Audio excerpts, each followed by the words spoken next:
look like it's snowing in.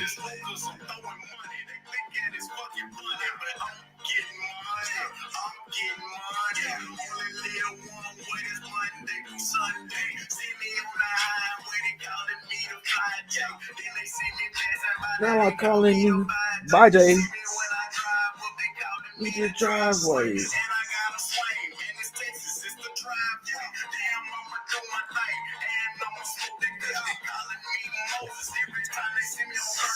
Burner Bush, Burner Bush. What up, my guys? Got to get the vibes going, man. Shout out to my brother, man. RP to my brother. He raked it, damn. So if you're looking for that song, guys, it's on my videos. That one and the Imagine Me. Let's get some cash. Got to get the show started right, man. Little intro. We got our guys though here. We got our guy Rob Veno. We got our guy Tony Mejia as well, man. It's Friday. We trying to get some cash. I got the minion glasses on, my guys. What's up with you, Rob? We hadn't seen you in a little while. Everything cool with you? Yeah, things are good, Jay. Things are good. Little venture to Kansas City last week for the NFL draft was quite the event. Back this week, back into the swing of things. NBA's been treating us pretty kind over the course of the playoffs. So, yeah, ready to roll here with a couple of games. We've had a couple of nights where we've only seen single games, but tonight we got a pair and a little bit of a strong opinion on one of these. So we'll get to it. We'll analyze them for everybody out there. I like it. I like it. What's up with you, Tony? Long time break, man, from the show. What's up with you, Mejia De Niro? Everything cool with you, my brother? You in the sports book over there, ready to get some cash? Everything is good. We've been getting some cash for the clients. Everything's been solid. Really good run in the playoffs, especially on totals. 16-7 on totals these playoffs. That's over 69%. And I got a 5% play up tonight on that Nuggets Suns game, so that'll be fun. I rarely lose 5% twice in a row, so trying to bounce back from getting clipped on the Heat minus six and Knicks minus 6.5 the other night, where Josh Hart misses 2 free throws in the final minute of the game, and it ends up landing on 6. Now some clients got 5.5, so good for them that they lost, but the widespread number before the Jimmy Butler news that we were trying to capitalize on was 6.5. So a lot of people lost by the hook. So we'll look to get that back tonight. Excited about the doubleheader. And everything is good. Happy Cinco de Mayo to everybody. Hope y'all celebrate responsibly. No, that's a fact. Yeah, it's definitely Cinco de Mayo. I'm trying to take these books to Smack City one time for the one time, guys. But it's all business here on the show. First off, we appreciate everybody for tuning into the show, whether you're watching it live, whether you're coming back watching it as well. We appreciate you guys for tuning in. Hit the like button, subscribe to the channel if you're not subscribed. Share the word about the show as well, if you guys don't mind, man. Co-workers, guys at the sports book, let them know, hey, look, my guy giving out free picks every single day on YouTube, guys. So family members, all that good stuff. You at the cookout, man, at the barbecue, let them know, man. Put the show on. Hey, man, who is there with that song on to start the show, man? But it's all business here on the show. We appreciate you guys for tuning in. Let's get some cash today, guys. It's all business here on the show. First game up. Let's go over here to the streets of Philadelphia in this one, guys. We do have the 76ers getting 2.5 points at the house versus the Boston Celtics in this one, guys. How are we looking at this game, Tony? Well, first we'll go to Rob. Rob, how are you looking at this game? You think the Celtics can get it done in this pivotal game 3? Well, we're going to see the first, let's say real game of the 3, right? Because everybody's healthy now. Joel, we saw one game to get used to the knee brace. I'd imagine he's good to go here. Boston totally healthy. So we finally get the matchup without any injury problems in this series. The Boston retaliation in game 2, I think, Jay, was expected, at least on my part it was. I don't know if you guys had the Celtics side or not. Maybe you did. These home teams that get down 1-0 generally have come back in these playoffs. I think they're 7-0 straight up now, 6-1 against the spread. Here we come back to Philadelphia. I can only tell you that I'm in the Philadelphia area, so the talk here again, I mean, it's crazy how roller coaster type the chatter is about James Harden from game to game in this city. The love-hate relationship that exists with that one player here in Philadelphia. Game 1, absolutely love him. He was asked to step up and score points. He did so in a big way, carried him to victory. Game 2, it's almost like the switch flips and he decides he doesn't want to score anymore. And now they're in an uproar here. Fan base, media, everybody, come on. We pay you $37.5 million. You have to be the second best player on the team. Let's score some points. I would think off of the performance he had the other night and the way he has responded in the past that James Harden, if you're playing props, his PRA tonight are 34.5. I happen to be involved in that. I played him over. I think that he responds with some scoring, and he always fills the other two statistical categories. He's going to fill it with assists and rebounds. And with Joel healthier, you would think that his assist total goes up tonight because Joel will be finishing some of his passes. So from a prop perspective, I played there. From a side perspective, I can tell you this, guys, that my power rating suggests Philadelphia should have been the 1-point favorite in this game at home, which leads me to believe that there is some value toward that side as far as the number is concerned. However, playoffs are a different animal. I don't know that there's value in playoffs, guys. I think it's all situational, and we're playing, a series. We're playing series standing right now, which is 1-1. We're playing home floor on a Friday night for Philly. The crowd is going to be insane.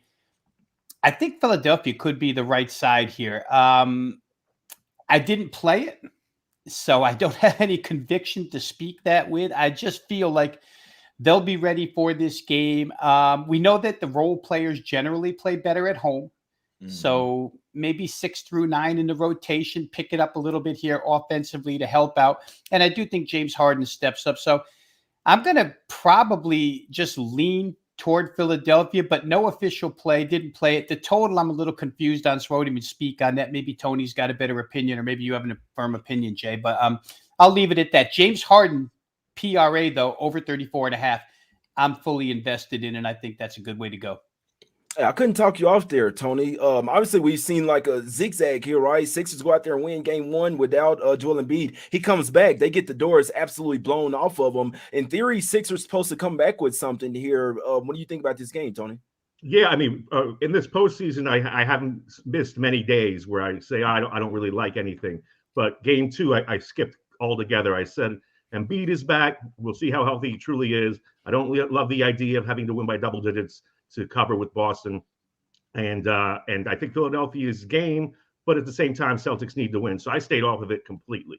Today, I'll partake, and I'll partake in on the total. But certainly what we've seen from James Harden is two different Hardens. He's 17 for 30 and tremendously aggressive in game one because that's what he needs to be. And in game two, 2 for 14, and he hit the boards well, but only 4 assists. And I think that's where I'm going to go with for my free play for sure. And it's something that I'll give out to clients. He had 6 assists in game one. We know why. He was missing his pick and roll partner in Embiid. He had to be an aggressive scorer. In game two, it's inexplicable what happened. And granted, they were blown out. So, he kind of took his foot off the gas. But I fully think that he surpasses 7.5 assists. It's juicy. DraftKings has it at minus 140. But I think Harden, the playmaker, will show up tonight. Whether he's making shots or not remains to be seen. And we mentioned the total. Rob mentioned it, that he doesn't really have a take on it. I'm leaning towards the over as a client play as well. Probably small, probably 2%. And it might just be the Celtics team total, trusting them that their offense will translate to the road. They're averaging 120.4 points per game this postseason, averaged nearly 118 during the regular season. The fewest that they've scored is 112, and I think their team total is something like 108, 109 tonight. And Jaylen Brown is on a heater. They were able to dominate the other night with Jason Tatum having an off night. You don't expect that to happen 2 nights in a row. The one thing, and I think I mentioned this to you when we were talking off air before the show, don't love the fact that Scott Foster is the crew chief here. He is one of those guys that lets them play during the postseason. Whistle happy during the regular season, during the postseason, especially in games Chris Paul is involved in. He kind of lets them play, and so we might not get as strong a whistle as we normally get from him. But I still lean over, whether you want to play it full game, 214, 214.5, 215, or just the Celtics team total, because I think they'll come to play. And I really don't know what the Sixers are going to do tonight. Sixers could win by 10. Sixers could lose by 10. And I'm not spooked by the fact that we got, 2 points in the last 420 or so of the Lakers and Warriors yesterday to get that a push for most people at 227. I saw on Twitter everybody screaming that games are fixed. So we were back with that. Yeah, that's a whole nother conversation right there, man. Shout out to our guy Chris in the chat. And this one says in the Killer Sports database, when teams lose their first opening game and win the next one, then are favorites in game 3 on the road, they're 25-9 straight up. That's good for 73.5%. I'll be honest, like a lot of people lean in Sixers. I put it like this. I feel like in game 3s, you take who you think is going to win the series. I really do think it's that simple. I think that has some strong merit to it. It's not every single time it happens, but obviously when the series is tied 1-1, this is the most pivotal game of the series, in my opinion. Obviously, the Celtics want to get back home court, so they want to come into Philly and win one of these games. We know that they've somewhat owned them all season. I'll be honest, if I'm betting this game, I'm only looking towards Celtics here, full game on the money line. I feel like if you like the Sixers, maybe you look at them first quarter or first half early, right? Coming off a game where they got blown out by almost 40 points. But full game wise, I could only look towards the Celtics in this one. And I feel like if this was a Sixers type of spot, this line should have been favored them. Like Rob said, why is this not Sixers -1 in this one? We see the home court advantage. Usually when they go back to the house, they'll flip it like 8 total points. You know what I'm saying? Sometimes even 9 points, man. So if you look at that Lakers and Warriors game, Warriors were -7 yesterday. Now then they flipped it to Lakers -3. That's damn near a 10-point move there. You see what I'm saying? But this one is holding weight for the Celtics here. I think the Celtics are the right side full game in this one on the money line, guys. So that's the only way I'm looking at this game. Celtics, I do think that they'll probably come out here and win this.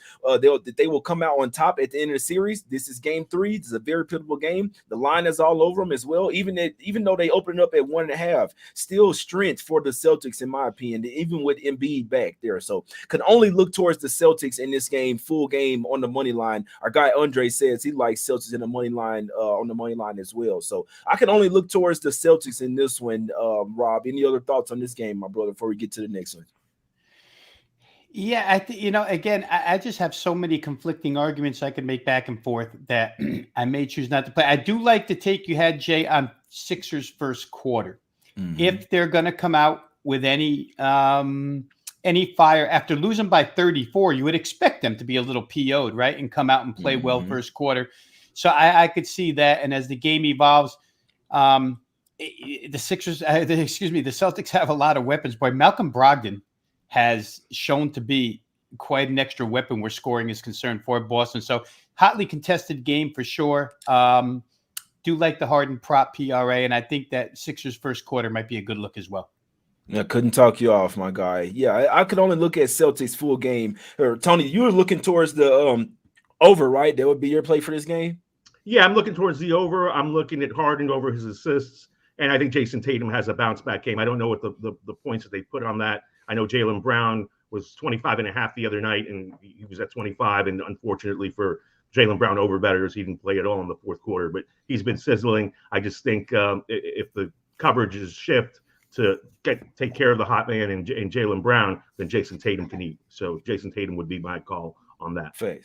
Yeah, because Tatum had a horrible game last game. I believe he went from 1 for 7. I think he had 7 points or something. Horrible game. Tatum looks at that. He got to come back and be like, look here, guys. I got to come back and ball out. So usually we'll see what happens. Brown will have a good game. Then Tatum will have a bad one. And then they kind of flip-flop every single time. So it's almost like they're taking turns. But I still can't really believe that Tatum had that bad of a game. I know he came out trying to be assertive and aggressive in the first quarter. After that, it's like, where the hell was he? You see what I'm saying? I don't know where the hell he went. And they still won in the blowout. So I think that's even crazier, right? Tatum has a horrible game and they still go out there and smack them boys up, man. If I'm playing this game, I'm playing the Celtics on the money line. I do think that's the best bet in that game, in my opinion, guys. Let's go over here to the next game, guys. Let's go over here to the streets of Phoenix in this one. We do have the Suns laying 4 points at the house versus the Denver Nuggets. I mean, Nuggets have absolutely smacked them up both games, right? Why the hell are the Suns here laying points? No Chris Paul as well. They were out there starting point guard. Why the hell are the Suns still laying 4 points? Seems like the Nuggets should be pretty easy here, Rob. How you looking at this game? Well, I tell you, you watch them, Jay, and even I'm looking the other night, or game 1 actually. When you see these two teams on the court, one looks like a team full of grown-ass men, and the other looks like a bunch of skinny rails. And it's proven that way, right? Kevin Durant has had a little bit of trouble with Aaron Gordon, bigger body, great defender. Certainly KD was not on in that game number 2. Jokic, they have DeAndre Ayton has no answer for this, guys. You can see DeAndre Ayton in some of these possessions with fantastic position and still can't do a thing about it. Jokic goes right by him. Jokic right now, 68 points in 2 games and 35 boards. It's going to lead me up to where I found a couple of props that I played, Jay. The Phoenix Suns have to find some way, just like Golden State had to find a way to deal with Anthony Davis last night. They got to find some way, some adjustment to deal with Jokic, because what they're doing ain't working. And what that led me to was I played Jamal Murray over 22.5 points tonight, I think it was. Jamal Murray, we're talking about guys who could have bounced back games. Jamal Murray was 3 of 15 in game 2 after tearing it up in game 1. And he was 0 for 9 from 3-point range. That's not happening again.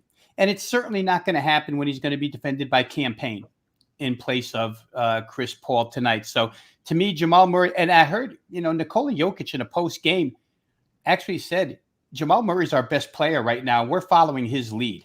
So over 22.5 to me for a guy in a bounce back spot seemed very, very low. I'll take Jamal Murray there. And then the other prop I played was the other point guard, Campaign. I mean, Chris Paul's assists have to go somewhere. And Campaign. Munoz saying the same thing in the chat right now. Oh, okay. I'm with you, Munoz. I'm definitely with you. His assist total was 5.5. His point total was 10.5. Points and assists combined was 16.5. It all equals out to the same thing. I happen to play points and assists. I think he'll get his share of shot opportunities. He's a decent 3-point shooter, probably at home a little better than on the road. So over 16.5 points and assists combined for Campaign tonight. I wouldn't argue anybody off of playing them separately or together. Again, if you expect Kevin Durant to make a few more shots than what he made in game 2, then those assists come from somewhere. And I don't think Devin Booker can pay much attention to assists here tonight. He's got to score. Those two guys have to score, and then they need to find a third scorer. To me, this game becomes, for Phoenix, what Golden State had to make that Lakers series into. It's got to be a track meet. They're almost mirror image series, guys, to tell you the truth. The Nuggets being the Lakers in this series and Phoenix being Golden State in this series. Phoenix is not going to win a half-court matchup against Denver. There's just no way. Denver's turned up the defensive intensity. And again, they're just bigger bodies, and they're a deeper team. The Suns don't have the depth. So I think Monty Williams has to go to a bit of a running style. They scored 87 points last game. They've got to be better shooting than that at home here. I would expect it. It leads me to total. I happen to think 2 ways here, Jay. I think that Denver's team total, I don't think you can hold them under 110. I think Phoenix is in the spot that Golden State's in. You got to outscore the opponent.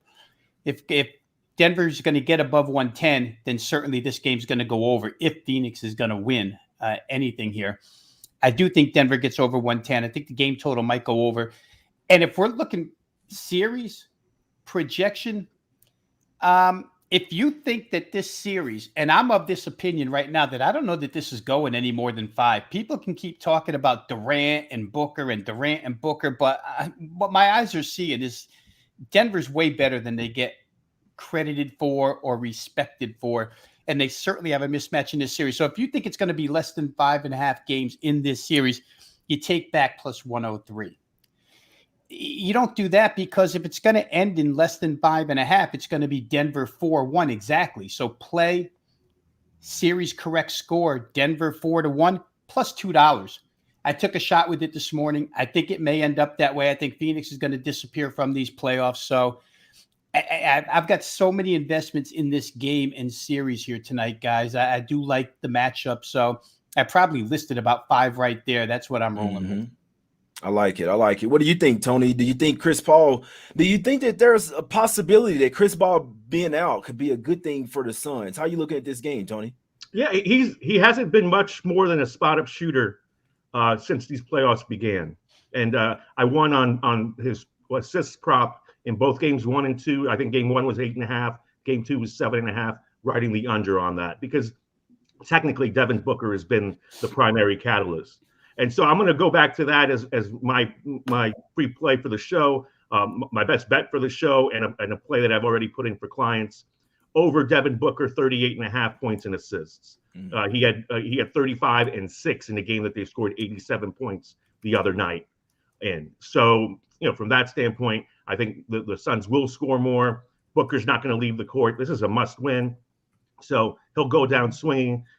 Durant, I mean, look, he's got to have fresh legs at this point, and they've had 3 days off between games. I mean, he missed most of the season. It was an ankle injury. By the time he got back in the swing of things, they were still impressive, not having lost a single game during the regular season with him in the mix. And then they lose the first game against the Clippers, and then they blow out the Clippers the rest of the way. And so now we've seen the first signs of attrition from KD, and the fact that he was 2 for 12 from 3-point range. I mean, you got to think that he'll bounce back. He was 10 of 27 from the field. Yes, I agree with Rob. Aaron Gordon's definitely bothering him some. And this is a Monty Williams game to me, because they're going to have to respond, and role players are going to have to step up with CP3 out. So will we see Landry Shamet and Terrence Ross, who we didn't see at all in game 2? I thought Williams did a really poor job in game 1 getting these guys acclimated to the series. He basically played 6 guys. Right. And it was a game that was winnable. That was a max play for me too on the over. So I really didn't see game 2 coming from how much it slowed down to where the Suns scored 21 points in each of the first 2 quarters, and then were held to 14 and really squandering an opportunity to get even. I think, the Nuggets bullied them some. Did the altitude tire out both Durant and Booker? Possibly. Maybe they'll be better off at home. Obviously, we're going to see Campaign. It looks like we're going to see Damian Lee, a lot of him, based on what we saw in game 2. So he's got to find the right mix, and he's got to get guys that can make shots out there. I mean, Shamet can make some threes. Terrence Ross really hasn't done much for them since coming over for the Magic, but that was a celebrated acquisition when it happened. He just hasn't shown up. So we need to see these guys make an appearance. He needs to mix it up. If DeAndre Ayton has to be more aggressive and leave the floor because he's got to sit there and make life difficult for Jokic, you got to trust Biyombo and Landale. You got to rely on your depth, especially at home. So we'll see what happens in this one. But yeah, I think the lock is Booker definitely going down swinging with a 40-point game. He may not even need the assists to get his points and assists prop. Over 38.5 available at DraftKings, juiced at -120. I like that look there, Tony. We know the role players play a lot better at the house, right? And this is not altitude. We saw the Suns run out of game. I'll be honest. I think the Suns kind of showed that they can be like, nobody really thinks they can even be competitive in this series. I think they showed something in game 2. Now, if it wasn't for them, if they weren't playing in altitude, they probably wouldn't have ran out of gas in that 4th quarter, and they probably come home tied 1-1. So this is a situation where Suns are back at the house, out of altitude, have a chance to tie the series up. We know the role players play a lot better at the house. I think this is a Suns or nothing spot here. If they're going to win the game in this series, it's going to be this game. The Nuggets are a great team. Still not so sure that they have the killer instinct in them. I like the KCP and Bruce Brown over here, because the Nuggets team from last year, without those two, they probably would be 1-1 in this one. So those two are bringing a lot of toughness to this team, but I still feel like this is a Suns type of game. Personally, I feel like either I'm betting Suns first half in full game, or I'm staying off the game. It's just personally, this just wouldn't be a spot that I bet the Nuggets, especially if you already bet them in the series or things like that. I just feel like people just want to take them every single game, and it could be right? I mean, sometimes the sharp bears can kind of outthink themselves, and looking at it the public way is sometimes the way to go. Obviously, the public is still on Nuggets here, taking them plus the points and the money. Like I always say, you got to follow public guys, like public thinkers, and you got to follow sharp thinkers as well. The public guys, when the line came out 5.5, they're like, "What? This line is so wrong." I'm kind of a guy that kind of respects the odds makers lines here. Like, why the hell did they move the line to Suns -5.5?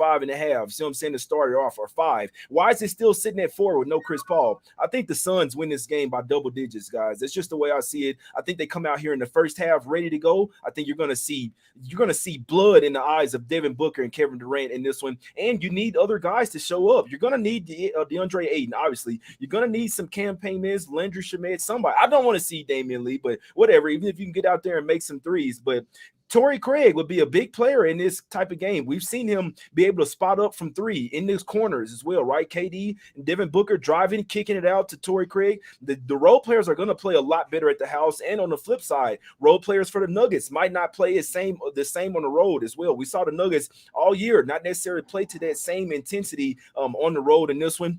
Personally, I feel like you take the Suns or you stay off the game. That's just what I feel. I don't know everything. Definitely won't hit 100%, but I do think this is a Suns first half and full game spot. I think they actually win this game in an absolute blowout, to be honest with you guys. So that's just what I feel. You take whatever you like. See what I'm saying? But let's get out of here, my guys. It's time to get out of here. We've been on here 25 minutes. It's time to get to the free pick segment here, Rob. What do you have going for us over at Wager Talk, my guy?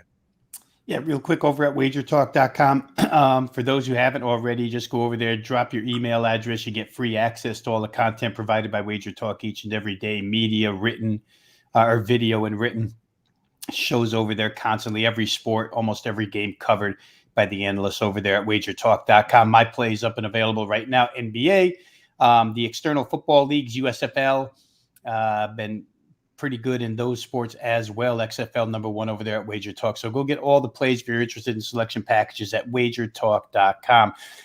Real quick here, Jay, you and I could probably parlay up here then, because I like the Phoenix-Denver game to get over 224.5 tonight. I don't see the shooting being as horrible as was in game 2. I see more a replica of game 1 where they hit the 232. Phoenix, for what it's worth, guys, has made only 13 of 54 threes. They've shot 54 threes and missed 41 of them.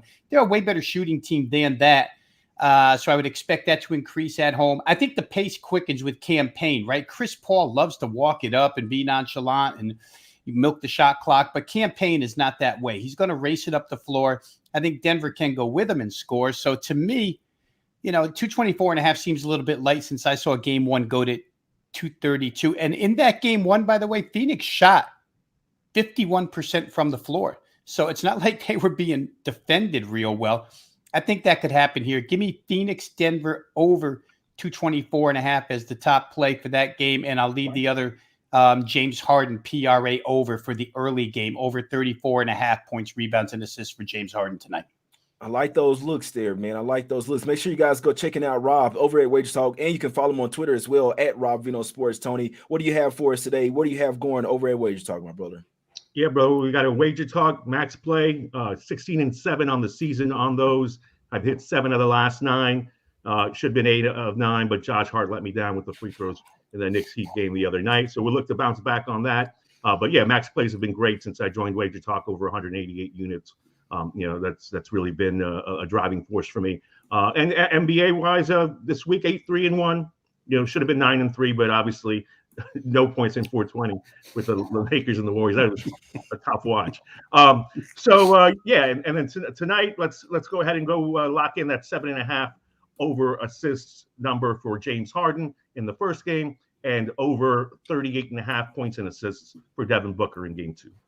I like it, man. I like those props. My guy's going 4-0 on props today, man. This one I'm looking at in the NBA for today and tomorrow, guys. So, if I'm betting that Celtics-Sixers game, I can only look at Celtics on the money line. If I'm betting the Suns game, I can only look towards Suns in the first half and full game. And for tomorrow, just bonus nugget for you guys. Looking towards the Lakers first half and full game, and I'm looking towards the Knicks full game as well, guys. Those are the looks. We appreciate everybody for tuning in, man. Go check out Tony over at Wager Talk. He has a 5% play up over there. You can follow him on Twitter at Mejia Dinero, and also our guy Rob. We know he has plays over there as well. He's gonna be for all sports over there, man. Go check him out over at Wager Talk, Rob Veno, and you can check him out on Twitter as well at Rob Veno Sports. Let's get some cash today, guys. We appreciate everybody for tuning in. We will win today. My guys got some great props as well. Go check them out at Wager Talk as well, guys. We'll be back tomorrow with our guy LJ from Houston, from H-Town. You dig what I'm saying? Let's get some cash. We appreciate everybody for tuning in. Hit the like button, subscribe. We out, my guys. Y'all have a great day.